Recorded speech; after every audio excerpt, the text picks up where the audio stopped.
Ironically, my elder daughter, who was born on my birthday, developed an eating disorder that was almost identical to the one that I had had. And she went dark and deep really fast, and it was more terror and distress and upset and worry that my husband and I went through than I could possibly imagine. And we intervened early. We got lucky with her, but I will never, ever forget my husband and I just looking at the ceiling in the middle of the night. What do we do? Where do we go? Do we pull her out of school? Does her entire future then come spinning out of control with all the wheels on the bus going in every different direction?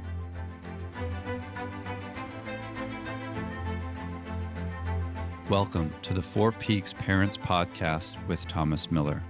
Are you tired of your tweens, teens, and young adults' negative behaviors and poor choices holding you emotionally hostage, controlling your family, and ruling your life? If you answered yes, then you are in the right place.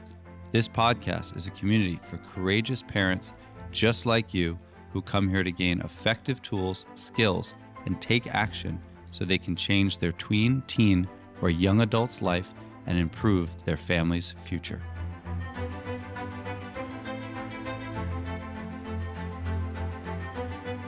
So welcome to the Four Peaks Parents Podcast with your host, Thomas Miller. I'm thrilled to have with me Ibbits Newhall, a fantastic friend, colleague. I'm going to give a quick bio here. It's super impressive, and we're just honored to have her. So for 25 years, after 25 years, I should say, of being an actor, she transitioned into the original outreach team for Timberline Knolls, which is a fantastic treatment center. She joined Oliver Pyatt Centers as well as Monte Nido, worked as a business development and outreach specialist.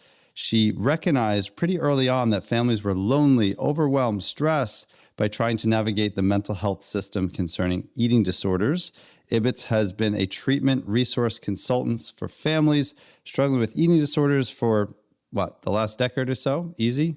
8 years to be specific. 8 years? Okay, we'll round up. We'll round up. We'll make it a decade. A decade, sure. Yeah, make it a decade. And she's helped, hundreds and hundreds of families. I have personally worked alongside Ibbits to support many families out of chaos and dysfunction and toward higher functionality and wellness. And we're going to get into a topic that's ironically not talked about that much, even though it's 2025 and it still feels like it's the secret, right? Mm-hmm. But we are so honored, or I am so honored to have her here. And I think she is going to drop a bazillion golden nuggets for all the parents out there listening. And we'll just start your process as a parent to start thinking about what, if and when, or even now, right, these issues are showing up at your shore. Right. So welcome, Ibbits. Thank you so much, Thomas. And I am a huge fan of yours, as I think you know, and your work with parents and the families that I've sent you has been invaluable. And it takes a village of collaboration. It is ever so true. So I'm thrilled to be part of this.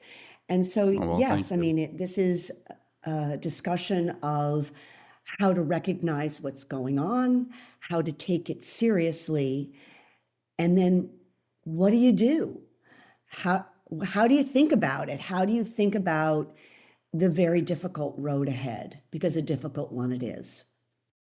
Yeah, I think a good place to start is where we were talking just moments ago offline is this idea of, why is it so hard for families to come to grips or to see what is right there in front of you? I mean, what are the themes or in your decade or 8 years of doing this amazing work as a consultant, what are you seeing as some of the blind spots or the trappings or the barriers that prevent families from kind of really leaning in earlier and bringing change quickly? Sure. I'm actually going to start with a little bit of a story that you may already know, but I had my own eating disorder in my 20s.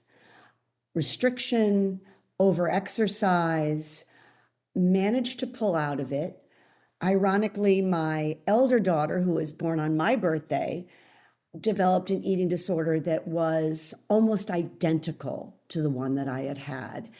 And she went dark and deep really fast. And it was more terror and distress and upset and worry that my husband and I went through than I could possibly imagine. And we intervened early. We got lucky with her, but I will never, ever forget my husband and I just looking at the ceiling in the middle of the night. What do we do? Where do we go? Do we pull her out of school? Does her entire future then come spinning out of control with all the wheels on the bus going in every different direction? And this really informs, this experience I had really has informed almost everything that has come since. And I have, I think, an unusual perspective of having been in the brain and body myself, and then witnessing what it feels like and experiencing what it feels like as a parent of the what to do. Does this mean that everything is in complete disarray? And so I have the capability, thankfully, of bringing both of those different threads to this experience. So jumping off from that, I will tell you that it was my husband who noticed that my daughter was suddenly restricting, over exercising, and quite literally the light had gone out in her eyes within days. And I could not believe it. And he was the one who said, Ibbits, we have a real problem here. And I just couldn't believe that it was happening. I thought we had been so enlightened and so on top of things. And being good parents and loving your kids is sometimes no talisman against things going sideways. And what we have is only our response to what we see and how to intervene. So, back to your original question, eating disorders are sneaky and they don't start all at once. It isn't like someone says, hey, I'm going to try a little eating disorder today. Wait, there's no eating disorder dealer, Yeah, you mean yeah, that they no, mean? no, no. Equally pernicious, by the way. But it often can start with something that seems quite innocent and well-meaning. Maybe wanting to get a little bit more physical activity. Maybe thinking that, and this is a term that I have come to really dislike, getting healthy. And Mm-hmm. whatever that means these days, and there's the whole Mm-hmm. wellness and health industrial complex that we can touch on. But, the idea of perfection in eating and physical activity. Or it may be that somebody loses some weight because they've gotten ill or had the Mm-hmm. flu, or there can be so many different ways in. We know now that sometimes other physical manifestations or mental manifestations can help us tiptoe in, because being in charge of our diet and being in charge of our physical activity makes us feel powerful and in charge. And so, it can happen slowly, and all of a sudden the diet, the exercise, the wanting to have more focus, whatever it happens to be, can begin to assume a life of its own. And the individual can go from being very social to isolating from friends, wanting to eat alone in their bedroom, not going out to social things, not wanting to go to restaurants. I often talk about how my daughter was curled up in a ball in her boarding school dorm room when she had been invited to the wonderful winter dance, and she didn't even want to get out of bed. And so it's things like this that you begin to see, and they become increasingly controlled and furtive around their behaviors. And we know now that eating disorders are a whole spectrum of behaviors. It might be the restriction and overexercise. It can be what we see as binge episodes, followed by what we now know as part of the bulimia spectrum, which can be purging through actual, elimination of Hmm. food through vomiting or over exercise or laxative use and abuse. There are a whole range of things. And so, what we see sometimes as parents, but may not fully perceive, is that something is happening in our child where they look and sound like the same child or the same family member. This can happen in a loved one, it can happen with a partner, it can happen with our parents, sisters, brothers, cousins. But something, there's a switch that gets flipped in the brain. And for each person, that watershed moment is different. But once they're in, it almost doesn't matter how they got there, because the disease then begins to have this churn and burn and life of its own. And we, as loved ones, family members, friends, are often way behind the eight ball in recognizing what's going on. Sure. And what we have then is our response to it. And often, as I was, parents can't believe it, or they think it's just transitory, or maybe because the loved one seemed to eat a good meal one day, Hmm. maybe a corner is being turned. And that individual will say, I'm doing fine. I can handle this. It's not so bad. Please don't take me out of dance. Please don't take me out of school. Please don't tell me I can't be on the cross country team. This will destroy me. Hmm. And as parents, we want to believe them. Sure. And so there is a real difficulty, as you and I were discussing, about tolerating the very clear distress that is happening before us and our own distress at taking the child or loved one out of all the things that they've been doing. And it's, I think, also connected with our inability as parents these days to sometimes ride that difficult wave of our child's Hmm. distress, to put those boundaries in place, because it's not pleasant. It's hard for us as Hmm. parents because it means we have to do very, very difficult work. Absolutely. And what can then happen is the disease begins to march on, to become Hmm. more difficult to treat, to become more pernicious. Yeah. There's so much wisdom in there, and there's so much to respond to. There's a bunch of things that stuck out for me. Number one is, thank you so much for sharing, of course, your own personal struggles and your family struggles. And congrats, of course, for, moving toward recovery.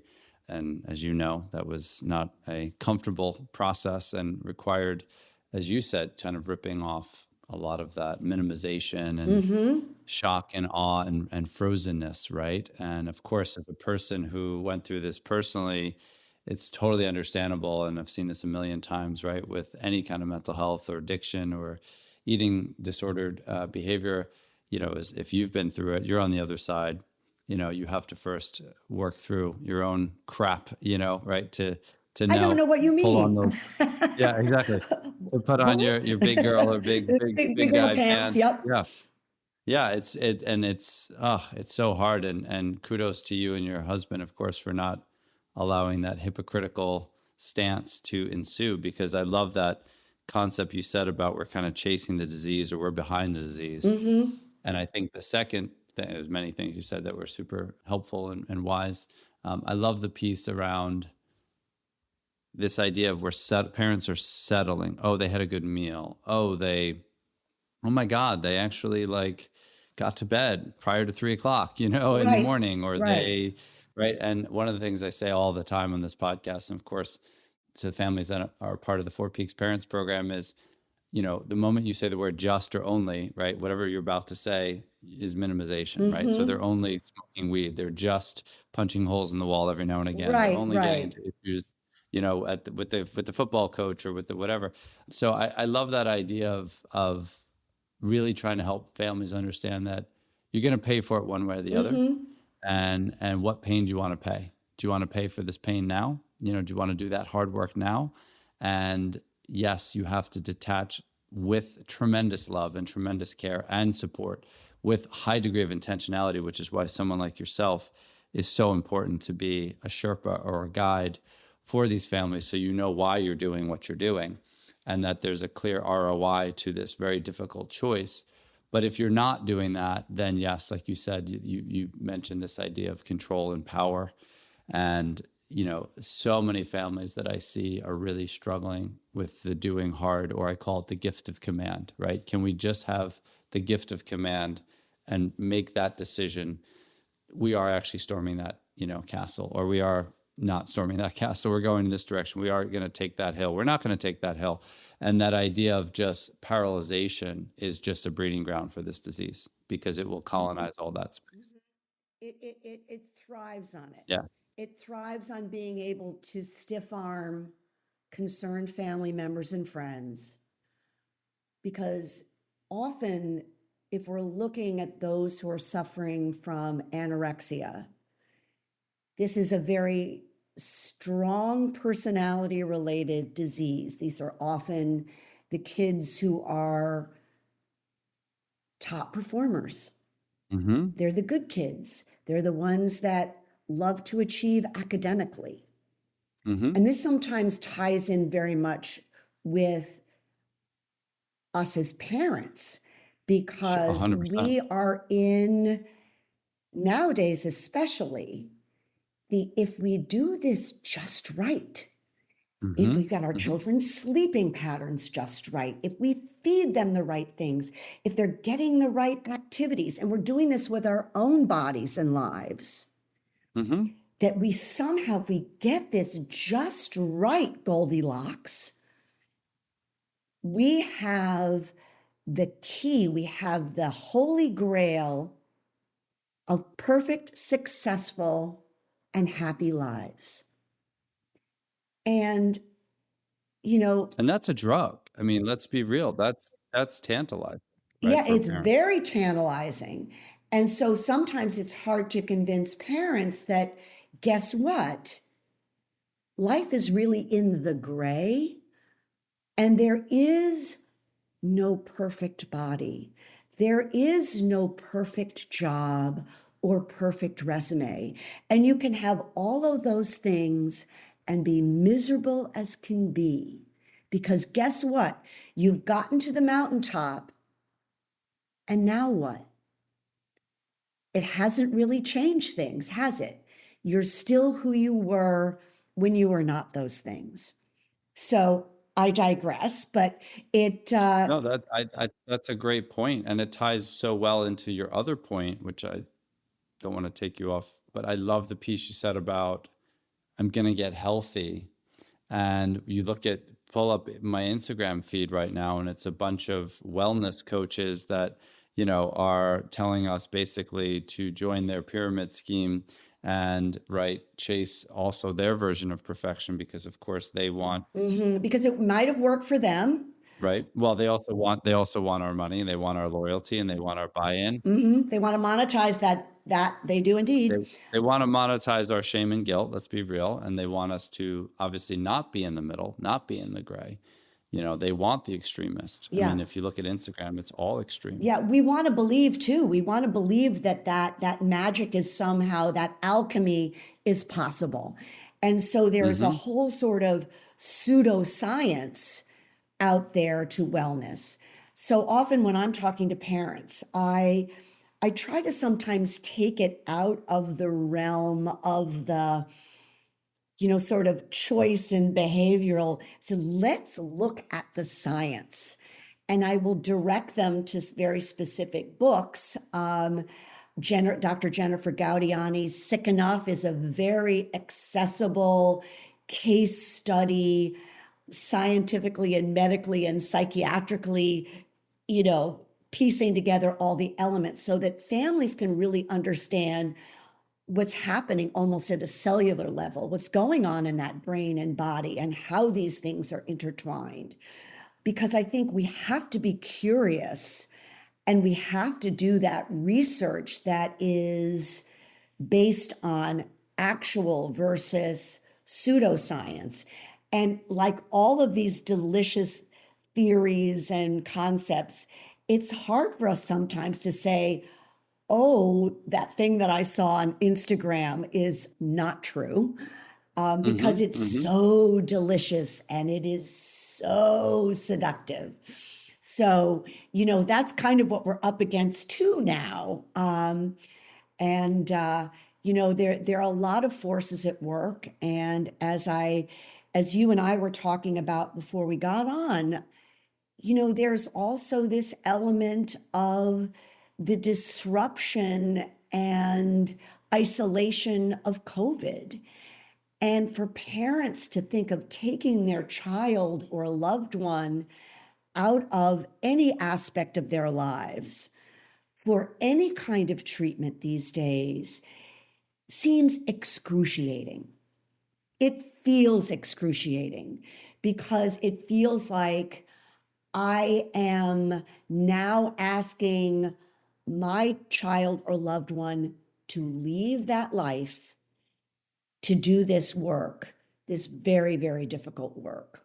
Yeah, and I think, like we talked about offline as well, this idea, which is so obvious, to a professional who's objective, and of course, I'm a parent of two teens, and of course, I share on this podcast all the time how many times I step in a pile of poo, and the shame I feel as a parenting expert who has a podcast, who has a evidence-based parenting program, and then I do the dumbest shit ever.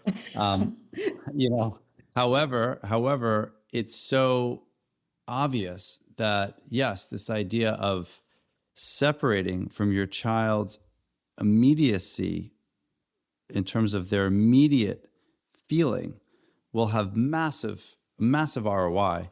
And I always kind of draw, on a whiteboard or show people with my hands when I'm doing discovery calls of there's this vector of the ROI of, yes, doing hard, leaning in, working with me over the next, 90 days, rolling up your sleeves. In the Four Peaks Parents Program, the families have access immediately to this video library. It's 23 videos, 23, and they're not 5 minutes.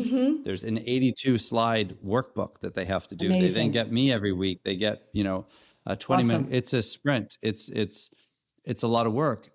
That vector toward the ROI of health, less dysfunction, less chaos, more sleep, less nail biting, less worrying versus the cost of inaction, like we talked about.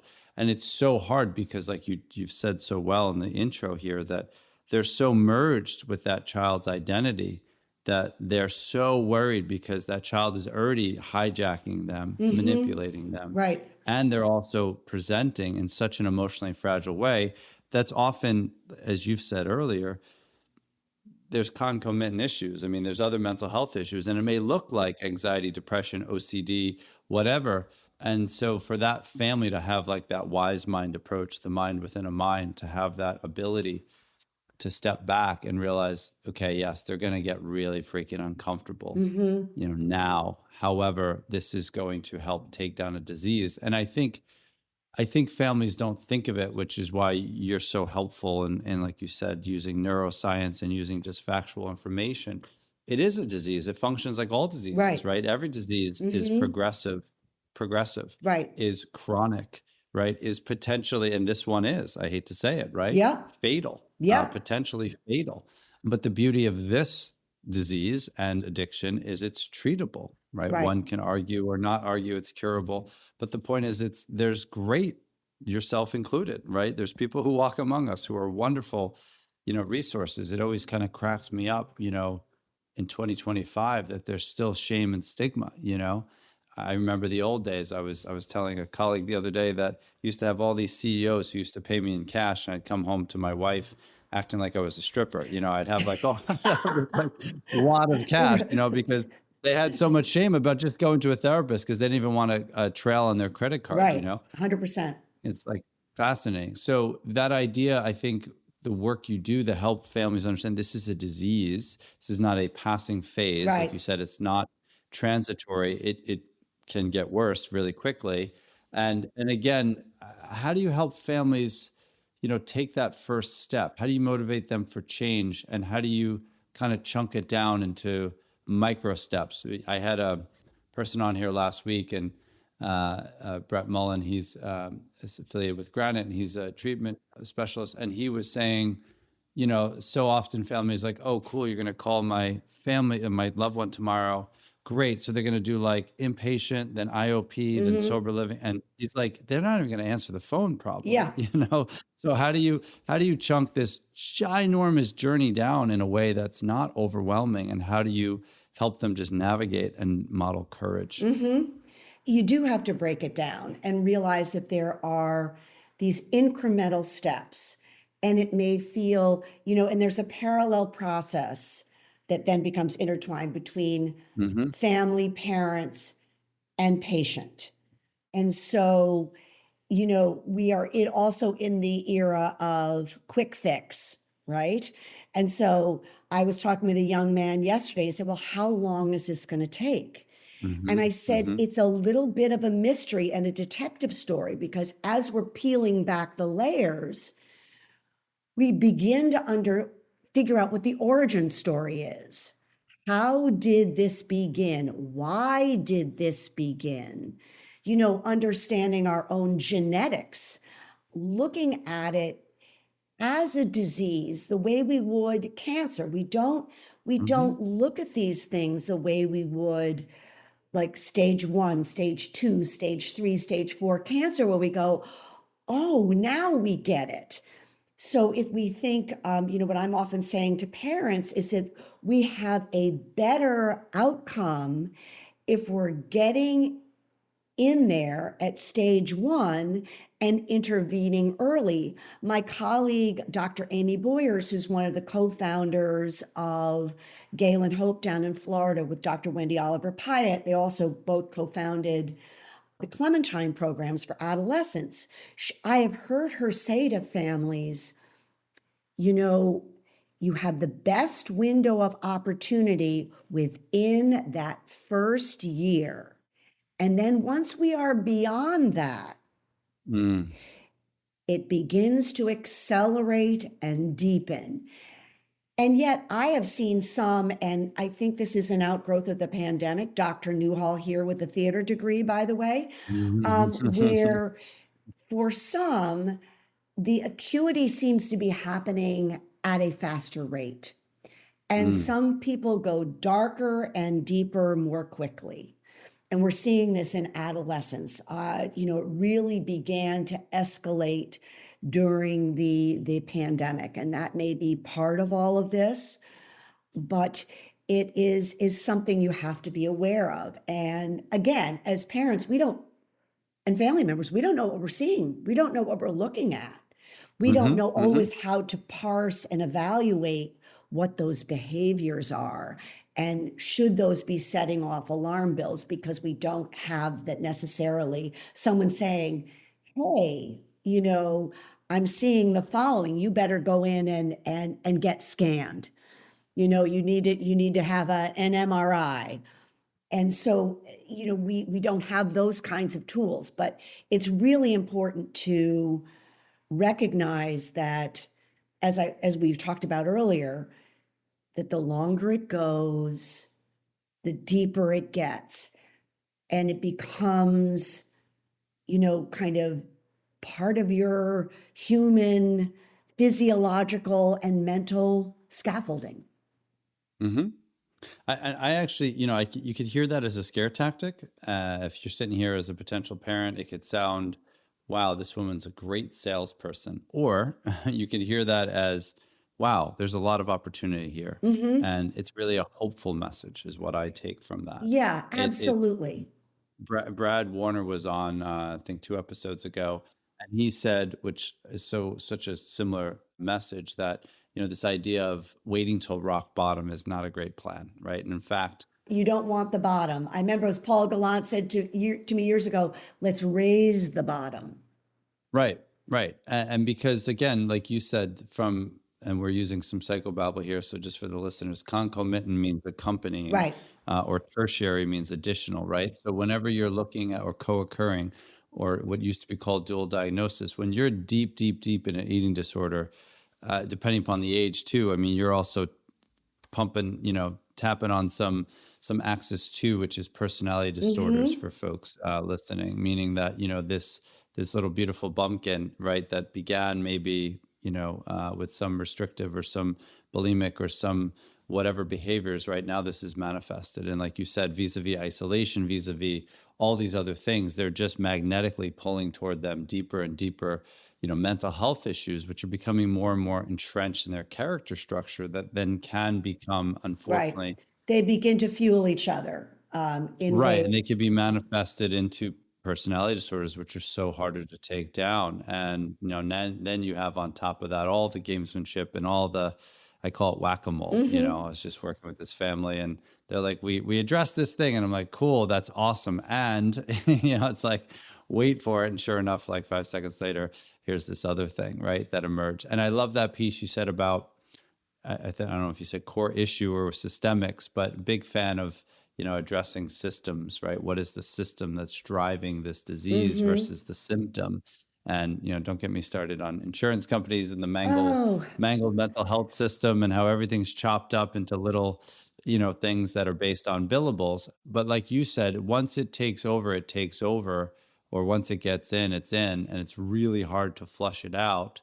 And I like the piece you said about, with this young person, I think it was a young person you're talking to the other day, it's really individualized in terms of what their treatment journey looks like. And as we peel back the onion, there's things that are going to be exposed there, which again is a hopeful message, not a message of you'll never ever be well, but in fact, you're going sick to good, good to great, great to greater, and you're standing on a new platform each and every well, time. it's a knowledge of what lies beneath. And so if you think of it as the diagnostic exercise to find out what the different domains, as Wendy Oliver Pyatt will say, or threads that are contributing factors, and rather thinking of those as siloed events, that, if I do work on this one, then I work on this one, and then this one and this one, where you're ping-ponging back and forth, rather than how is the mood disorder contributing? Was that that baseline thing that I am trying to manage, that in managing my anxiety, depression, the diet and exercise feels good. It makes me feel like I have mastery, that I have a superpower.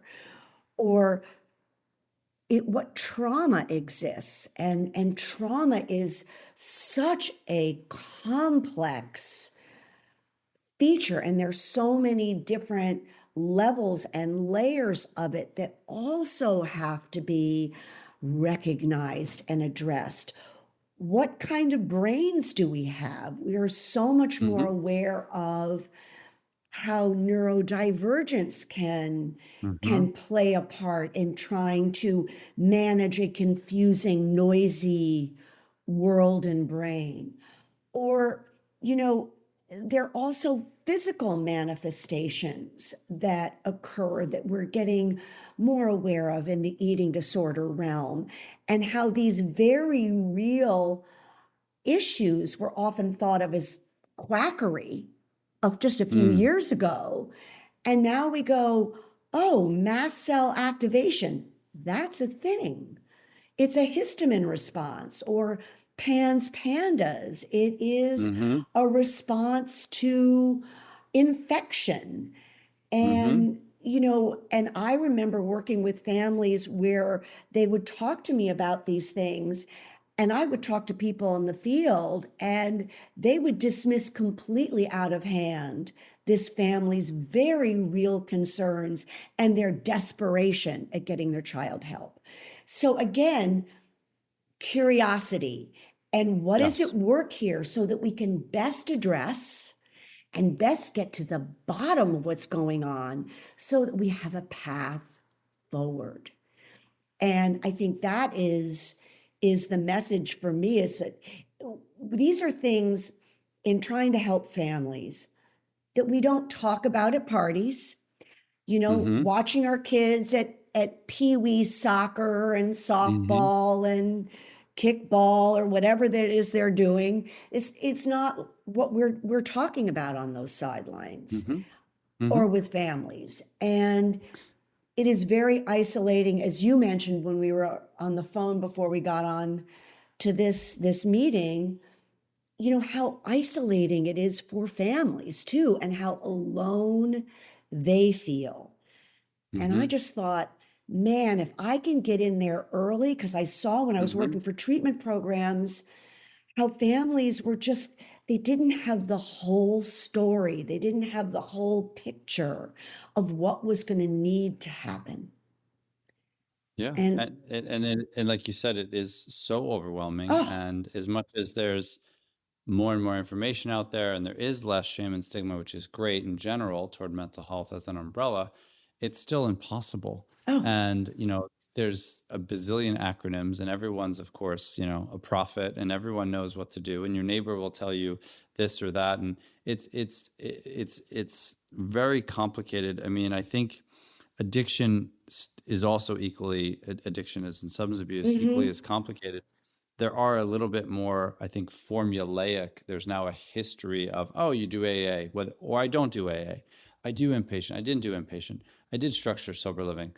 I think with eating disorders, it is still, there's so much unknowns, and it is amazing when you talk to a professional who has no clue what RFID is, or whatever, and so your value, even more so now, is beyond beyond value. It's so important to have someone like yourself, and I'm just honored that A, you were a guest, B, that I can refer to you whenever looks like one of, if not the right primary diagnosis or primary issue that's popping up on the scene for a teen, a young adult, like you said earlier, any aged mm-hmm, individual. And you have, your network is vast, and you're able to help families navigate and open doors. And like you said, we can't sleep on this or be nonchalant or casual, because our entry point as a parent, right, to this most likely is on a minimized lens, right? It's most likely much deeper than we think it is. There's a lot that's probably not known to us mm-hmm. about this. So there's always that late reaction. So if you could kind of, and I just want to say one other thing, the piece you mentioned about COVID and all that. And I also just think, again, I'm not Dr. Miller. I am a licensed independent clinical social worker with 23 years experience. However, I think social media has got to play a role. I Oh, mean, I had a young woman, college student, I was working with just like 2, 3 weeks ago. She mentioned legging legs. Do you know yeah, this like yeah. stupid Sadly, I meme do.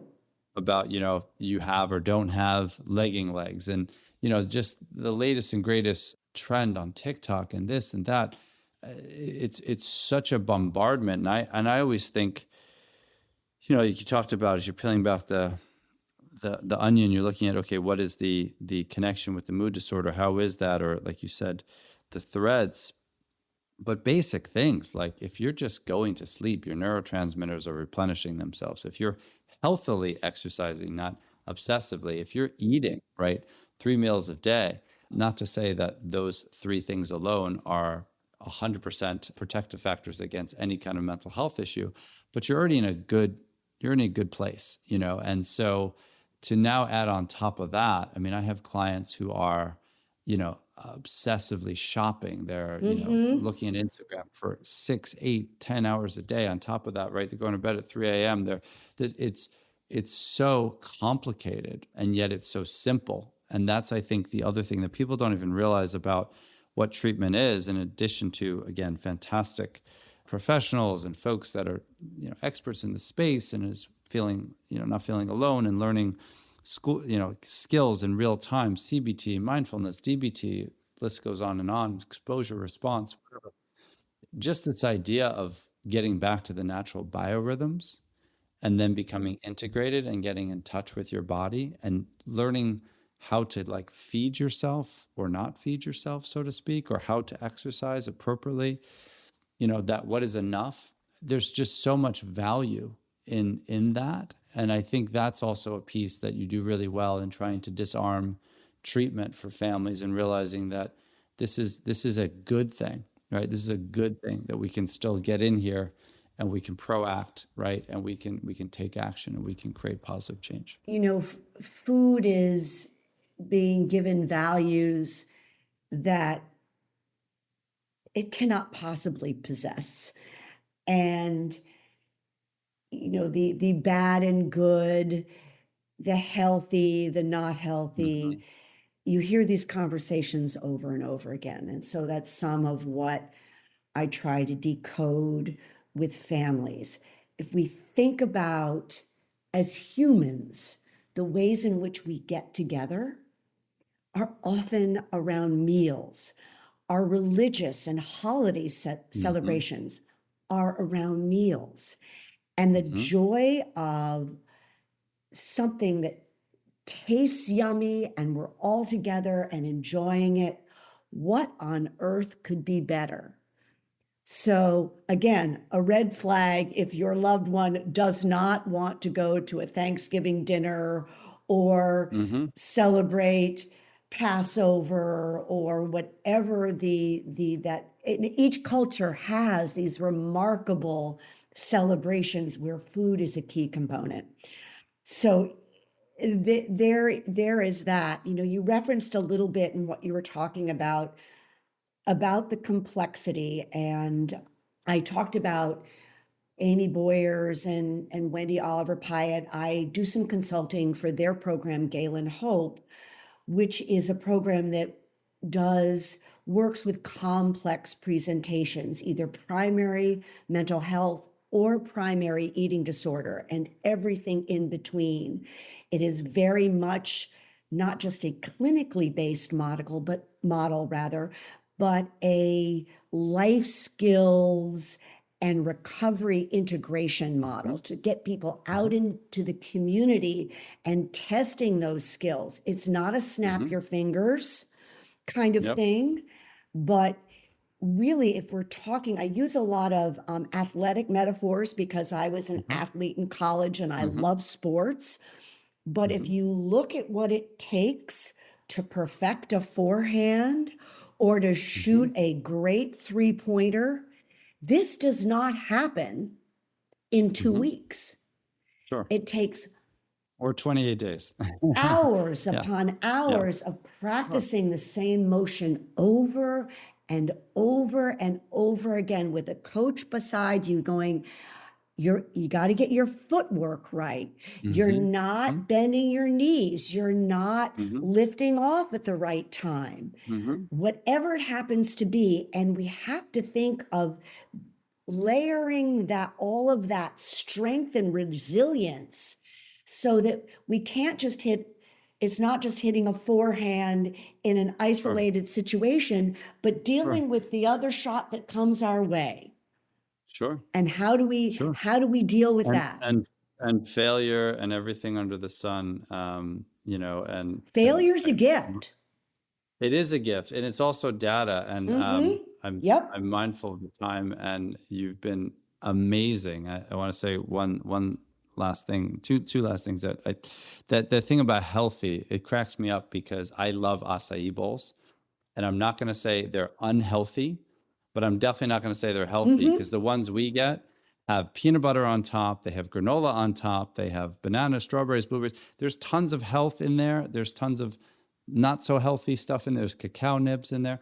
I don't care. I love them. And they are healthy to me because of how I feel afterwards, right? And there's good stuff in there. And I think that concept of the gray is so helpful for families. I mean, you mentioned the sidelines. As I think my kids play at a stupid high level academy of soccer, and there is no gray on those sidelines. Everyone's a Messi, everyone's a Ronaldo, everyone's going pro, everyone's playing D1. They have no concept that everything is gray. And in fact, the experience for me, the only reason I'm doing any of this as a coach and a parent is because I know it's the anti-drug, because I like my kids to be in some structured healthy, and I keep it healthy thing from 3 to 5:30. That's when kids do drugs, is after school, when they're right and lacking all Yep. structure. So there's just been so much value here, and anyone listening, clearly, it's so obvious that you know what you're talking about. You're connected to amazing people. You are able to be a wonderful guide to hold families' hands through this incredibly difficult thing. You obviously have the personal experience yourself as both sides of it, right, as a person as well as a parent. But you've also just amassed a wonderful, I mean, you have such a great reputation in the space and in the field. And again, you know how to help people, and you do a wonderful job of chunking it down and making sure it's not overwhelming. And you're also, which I love, as I am, direct when you need to be. And we both have a hammer when we need to, because it's not because we're rude or jerks or whatever. It's because we care so deeply about our clients. And you know, how deep and dark and scary and difficult this thing is to take down, as you've intimated so well, if it takes root. So I would love it if you can tell folks how they could reach out to you if they're interested in working directly with you. I will say in the notes of this show, in the description, I will put Ibbits' website. You absolutely, if anyone wants to reach out to me, Four Peaks Parents, I can definitely make an email intro as well. Please, anyone out there who hasn't already joined the newsletter, there's also the description on how to do that. And I just thank you so much. And you just offered so much hope and information. And I just think it's really going to make a positive difference. So thank you. So, but how do folks get you? I hope so. www.ibbitsnewhall.com, IBBITSNEWHALL.com. But I am open to all kinds of reaching out. So my goal is always to, even if I'm not working with a family, to, if I am unable to do so scheduling wise, is to at least give them a couple of resources that they can look into, because this is, as we said, is a very lonely place. And I've also had the great privilege to have had great teachers in the people with whom I've worked and worked for. And I'm extremely lucky in that regard. Well, thank you so much. And I appreciate your time and expertise. Thank you, Thomas. This is so great. For all the parents out there, I think the major message, if you didn't already get it, is just don't wait. Don't wait. Time is of the essence. The clock is ticking. And have courage. Have courage and take action today. Take care, everybody. Be well.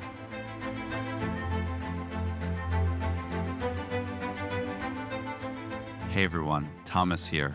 First off, it means the world to me that you took the time to listen to my podcast. Thank you from the bottom of my heart.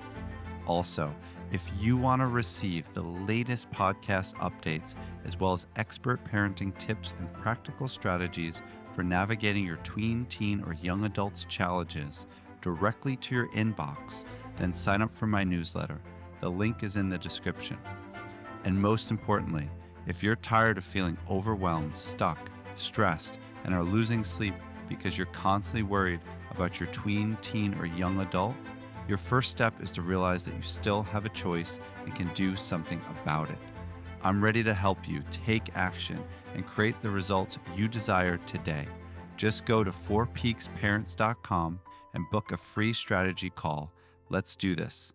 Last thing, while you were listening to this show, who was the one person that you thought could really benefit from hearing it? Please share it with them.